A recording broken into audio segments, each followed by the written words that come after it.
Que existem vários remakes no cinema não é novidade pra ninguém, né? E pra falar a verdade, muitos deles não funcionam tão bem quanto o original. Agora, quando o remake é melhor que o original? Eu sou o Rick e seja bem-vindo a Relíquias do Terror.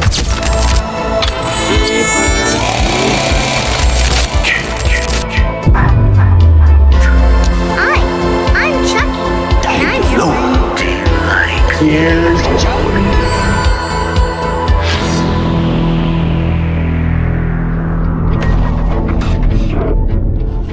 Eu quero estar citando aqui pra vocês alguns remakes que talvez sejam melhores que o original. Talvez. Tudo bem, eu não vou dizer que eles são os melhores que os originais, mas eles acertam alguns pontos muito legais e interessantes. Um grande exemplo aqui pra gente começar é It. Muita gente conhece o It de 2017, né, e também o outro mais recente que saiu, mas muitos não conhecem a primeira versão dele, né? Só quem é os mais velho provavelmente vai conhecer, né? Não que eu seja tão velho assim, mas eu conheço também e eu gosto bastante. Em comparação com a primeira versão, que é dos anos 90, com a de 2017, eu diria que a de 2017 consegue acertar alguns pontos que a dos anos 90 não consegue. Mais especificamente, eu vou começar falando do elenco, né, cara? O elenco tem um elenco de peso no de 2017, então muito bom mesmo, e também a produção do filme. Falando de fotografia, da questão da produção, da maquiagem e tudo mais, realmente o It de 2017 ganha bastante. Fora também a construção dos personagens, né? Até porque esse filme, o It de 2017, ele foi dividido em duas partes, né? Começa com eles crianças, né? E logo depois, no mais recente, foi eles adultos, né? Então essa foi a maior vantagem, digamos assim, até mesmo pro Stephen King, que criou essa obra, porque o livro, de certo modo, ele é bem grande, e no livro ele conta a história especificamente deles crianças e adultos num livro só, numa história só no caso. E aí nos filmes eles acabaram tendo que dividir, porque obviamente ia ficar muito grande, mas que bom que eles dividiram, porque eles conseguem colocar todos os detalhes da história no filme, né? Why don't people read short stories anymore? There are a lot of ways to kind of be politically correct about that question, but some of the truth is that people have forgotten how to read the short story. They've fallen out of love with the short story. Mas voltando ao dos anos 90, eu gosto bastante do primeiro. Os anos 90 eu acho bem interessante porque ele não tem uma atmosfera, digamos assim, sombria, se tratando mais de estética, comparado com o de 2017, porque o de 2017, as cores são bem, assim, frias, né? Eles trabalham muito com a iluminação do escuro, e tem aquele tom mais um pouco mais amarelado, esverdeado. Particularmente é uma estética que eu não gosto muito, não me agrada muito, eu não acho que é isso que um filme de terror precisa. Muita gente faz um filme de terror e acaba utilizando essas cores porque é um filme de terror, então tudo tem que ser sombrio e tudo mais, né? Mas eu, na minha opinião, eu não acho que é uma regra, não acho que precisa necessariamente ser bom por causa disso. O It de 1990, se vocês pararem para analisar, ele é um pouco assim, limpo, digamos assim. Ele não tem toda aquela atmosfera sombria como a gente viu no de 2017. Ele não tem, sabe, aquele negócio de aquela atmosfera sombria, cores frias e tudo mais, ele não tem isso, né? Mas na minha opinião isso é uma vantagem, porque o filme do It de 1990, cara, ele não usa desse tipo de cor e tudo mais, mas pelo contrário, ele usa um pouco mais de cores vivas, cenários mais limpos e tudo mais, o que na minha opinião torna tudo mais bizarro, até porque a gente tá falando de um palhaço. Então não necessariamente ele precisa ser um palhaço que seja do mal ali, cheio de sangue e tudo mais, ou um monte de coisa assim que a gente tá acostumado a ver hoje em dia, né? Mas no filme dos anos 90, se vocês repararem, ele é um palhaço mais feliz, ele é todo mais alegre, colorido, e dá pra perceber que é como se ele tivesse pintado ali por cima, e eu acho isso muito interessante. Se vocês repararem no It de 1990, ele é mais colorido, ele é mais vivo, o que torna tudo mais macabro, cara. Parece que é tudo muito natural que acontece no filme. Apesar de a gente ter aquelas coisas mais místicas do Pennywise e tudo mais, eu gosto bastante do filme dos anos 90, eu acho que ele funciona muito bem. Só não gosto muito da questão do elenco e tudo mais, eu acho que quem ganha em relação ao elenco é o filme de 2017, né? Eu acho que com certeza é muito melhor. Em relação ao roteiro também, eu acredito que o 2017 seja um pouquinho melhor, apesar da história ser a mesma, né? Mas no primeiro filme dos anos 90, no caso, eles juntam as histórias, né? Eles juntam as histórias num filme só e às vezes não dá tempo de trabalhar os personagens e tudo mais, porque mostra eles grandes, depois mostra eles pequenos. Um resumo, no geral eu gosto dos dois, tá? Eu acho que os dois funcionam bem, só que cada um tem a sua particularidade, digamos assim, né? Eu gosto bastante de todos, é isso. Falando de temas mais sombrios, de fotografia mais sombria, mais escura, eu não posso deixar de citar esse filme. É claro que eu tô falando de Halloween. Eu preciso falar do Halloween de Rob Zombie, cara, porque assim, pra você que não sabe, existe uma versão remake do Halloween de 78, no caso seria Halloween o Início, feito em 2007, dirigido e produzido por Rob Zombie. Ele é um filme assim que, de certo modo, foi esquecido, digamos assim, pelos fãs, até os próprios fãs da franquia esquecem dele, principalmente do Halloween 2, né? Tem gente que nem sabia que existia Halloween 2, da versão do Rob Zombie de 2007. Eu até entendo esse filme não ter dado tanto sucesso, principalmente levando em consideração a época do filme também, mas eu acho que esse filme de 2007 ele ganha alguns aspectos que o Halloween de 78 não ganha. Pode ser um pouco polêmico isso que eu vou falar, mas isso é verdade. Existe uma diferença muito grande logo no início do filme, tanto de 78 quanto de 2007. Logo no filme de 2007 você já vê ali a história do Michael Myers criança e tudo mais, é muito mais com detalhes, assim, diferentemente do 78. De 78 é simplesmente o Michael matando a irmã e aí já dá um salto temporal e já mostra ele adulto, fugindo, saindo do sanatório e indo pra cidade dele, né? É isso. Porra! Tudo isso? Já no Halloween de 2007 temos umas coisas mais diferentes, né? Tem a infância do Michael ali, como ele é tratado dentro de casa, e você vê que a vida do cara é uma merda. Aí tem a irmã também lá, que sem noção pra caramba, tem o padrasto dele, tem a mãe dele também que é stripper no filme e tudo mais, né? Esse filme tem um ponto negativo muito grande que eu preciso falar aqui, né? Que se trata do teor sexual do filme e também de tudo ser muito carregado, muito sombrio, né? Tudo muito dark, né? Eu soube da sua suspensão da equipe de torcida. Eu tô ficando famosa. Você tá virando uma piranha. Muita gente fala bastante sobre essa questão de ser um filme muito mais sombrio e que eles exageraram um pouco, eu concordo, realmente exageraram muito na questão do sangue, na violência. Eu não acho exatamente que essa é a pegada do Michael Myers, mas vamos entender que isso é um remake. E muita gente pensa que um remake precisa ser literalmente igual ao original, que não é verdade. Não é uma regra, especificamente, você fazer um filme e simplesmente melhorar ele com a questão da qualidade, fotografia, maquiagem, mas seguir na mesma história, literalmente a mesma coisa. Então eu vejo gente argumentando, nossa, não é a mesma coisa, ficou ruim e tudo mais. Não precisa ser a mesma coisa. Porque, por exemplo, o lance de mostrar um pouco mais da infância do Michael traz um pouco mais de humanidade, né, no personagem. Apesar de que algumas pessoas falam que o Michael Myers não é humano, ele é uma força da natureza e tudo mais, enfim. Aí já é um outro assunto que eu posso entrar em um outro vídeo pra vocês, mas enfim. O que nesse filme que acerta nos filmes de 2007? O que eu acho que ele acerta? Eu acho que a questão um pouco da estética, mas não se tratando da fotografia, e nem da iluminação, nem nada do tipo, mas sim se tratando da maquiagem, falando especificamente da máscara do Michael Myers. Eu acho que a máscara do Michael Myers do Rob Zombie é muito melhor que a máscara do 78. Eu acho que ela é muito mais sombria, tanto ela quando ela não tá envelhecida, né? E depois que ela envelhece, eu acho que é muito legal. Fora também o próprio Michael Myers, cara. Muita gente fala, nossa, mas o Michael é gigante e tudo mais. Ele é muito alto, ele é muito grande. A gente tem esse erro também de que o Michael, né? Pô, o moleque ali cresceu no sanatório, magrinho ali, baixinho. De repente ele ficou um monstro, ele treinou na academia do sanatório, né, cara? Vem, monstro, pode vir comigo, monstro.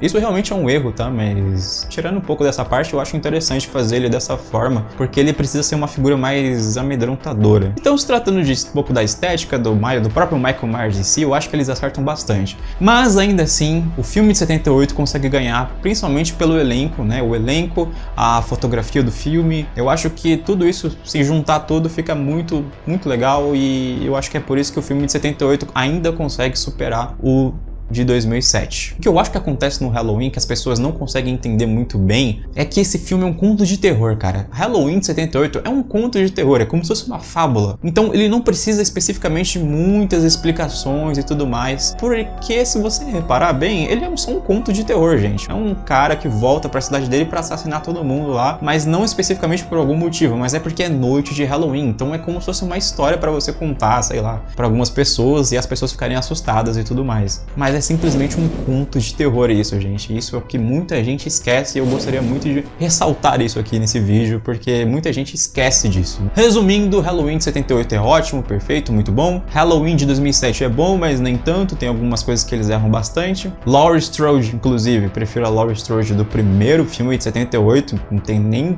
que dizer sobre, né? Ela é muito melhor, muito mais superior. E é claro, como eu falei, o elenco de 78 ganha muito mais do que na versão de 2007.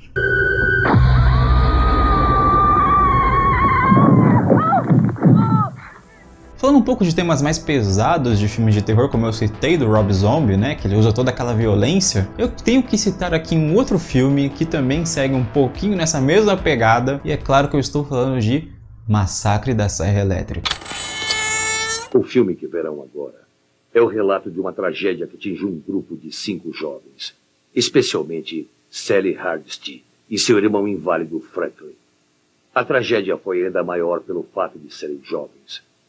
Mas mesmo que tivessem vivido por muito tempo, eles não poderiam esperar, nem jamais teriam desejado ver tanto da maldade e do macabro como veriam naquele dia.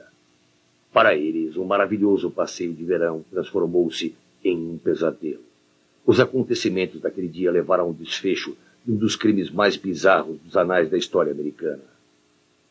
O Massacre da Serra Elétrica.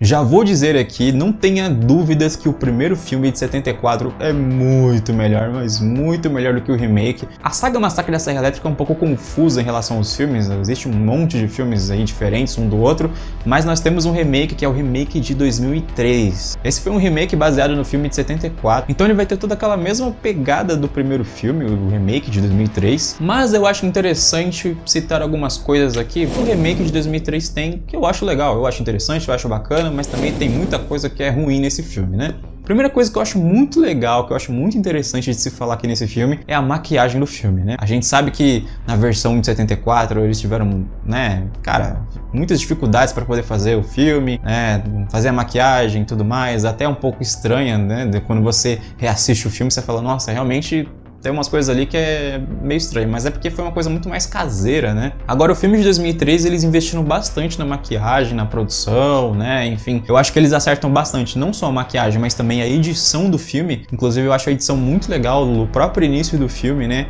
Você pode até comparar o início do filme de 2003 com o de 74. O de 74, ele é só a mensagem lá, né? Do cara dizendo que a história é baseada em fatos reais e tudo mais, né? E aí, no de 2003, você tem toda uma edição ali mostrando a serra elétrica que foi usada, restos dos corpos e tudo mais, eles colocando no saco. E aí tem a mesma frase também, tem algumas frases ali que são parecidas com o início, né, com o primeiro filme de 74, o que é muito interessante porque eles meio que revisitam de uma forma diferente, é uma sugestão, uma ideia diferente. Eu acho legal, eu acho interessante, eu acho que vale mencionar isso aqui, dar esse ponto para esse filme de 2003, eu acho bem interessante, muito legal. O filme que vocês verão é o relato de uma tragédia que acometeu um grupo de 5 pessoas. É ainda mais trágico porque eles eram jovens. Mesmo se tivessem vivido vidas muito longas, jamais esperariam, nem desejariam ver tanta fúria e terror como viram naquele dia.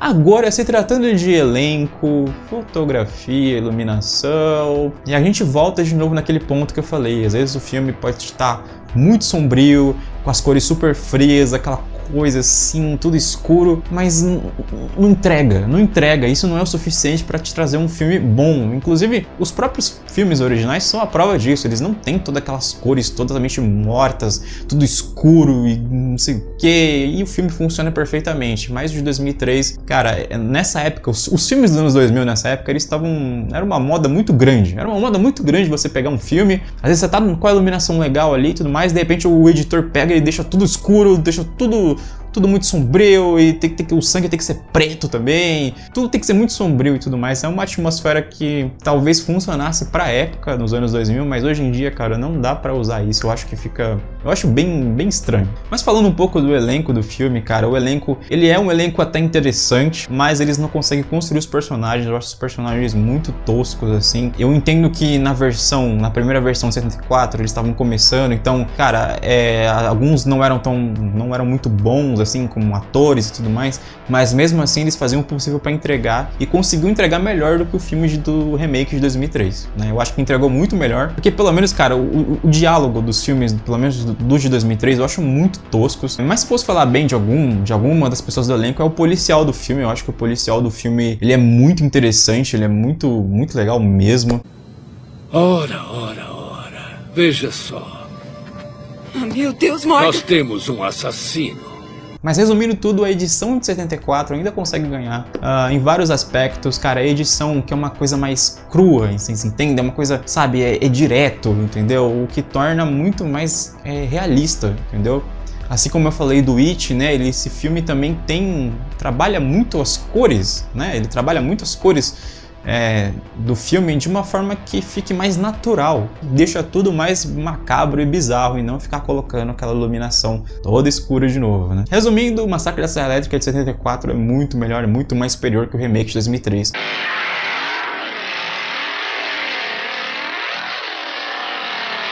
O próximo filme que eu vou falar aqui é uma bomba. Ih, rapaz.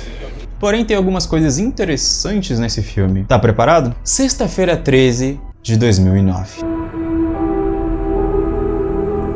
Cara, esse filme, o que dizer desse filme, né? Esse filme é um filme complicado, na minha opinião, ele é muito complicado esse filme, mas ele ainda tem alguns pontos interessantes nele e eu vou voltar novamente falando da maquiagem do filme. Não tem como negar, gente, as produções dos anos 2000 e tudo mais em relação à maquiagem ainda são muito superiores aos filmes originais. Até porque a tecnologia avança e tudo mais, então eles vão querer investir muito mais nisso, né? Nessa questão da estética, da maquiagem e tudo mais. Falando em maquiagem, é claro que eu tenho que citar a maquiagem do Jason, cara. Simplesmente perfeita, é muito legal mesmo, né? Aquela cara dele toda amassada, né? O olho dele é cego. Eu reparei bastante nisso quando eu assisti esse filme pela primeira vez. Eu achei muito legal a máscara dele, a roupa dele.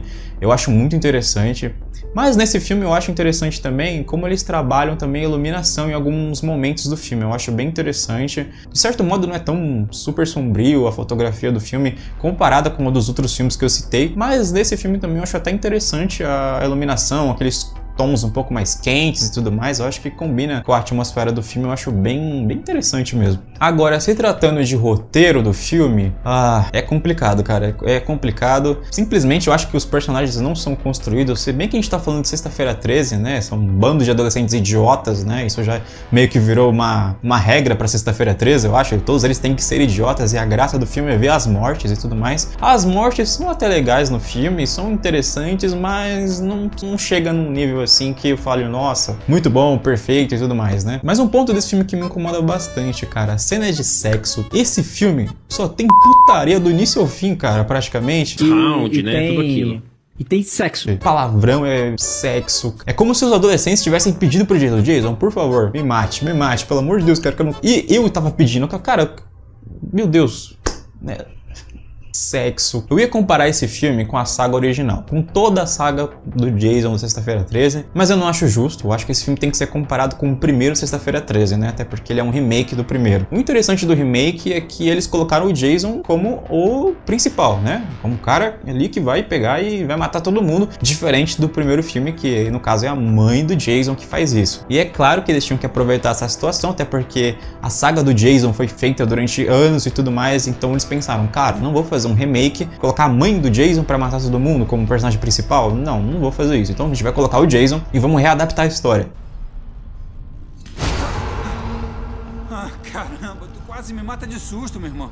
Isso eu achei interessante, o ponto desse filme eu acho legal, esse lance de colocar o Jason como principal, mas mesmo assim eu acho que esse filme ainda não consegue ganhar do primeiro filme, porque, cara, apesar do primeiro filme ele sugar um pouco das ideias do John Carpenter, do Halloween, né, de 78, ele ainda consegue ser um filme legal, um filme muito interessante.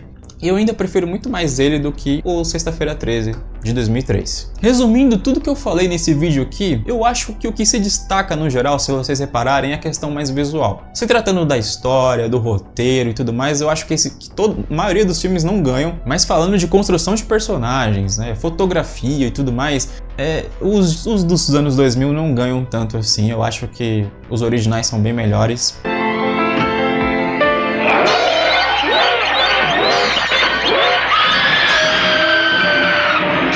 E ainda mantenho minha opinião, os originais são bem melhores que os remakes. Agora, se você achou que tá faltando algum filme que vale a pena ser citado aqui no vídeo, pô, você não falou de tal filme, não sei o que, cadê filme de não sei o que lá? Cara, me manda aqui, manda nos comentários aqui. A sua sugestão pode ser o tema de um próximo vídeo, né? Então, por favor, comente aqui, né? E é isso, né? Cuidado com os remakes que vocês assistem. Fique nos originais mesmo, vale a pena. Sexo.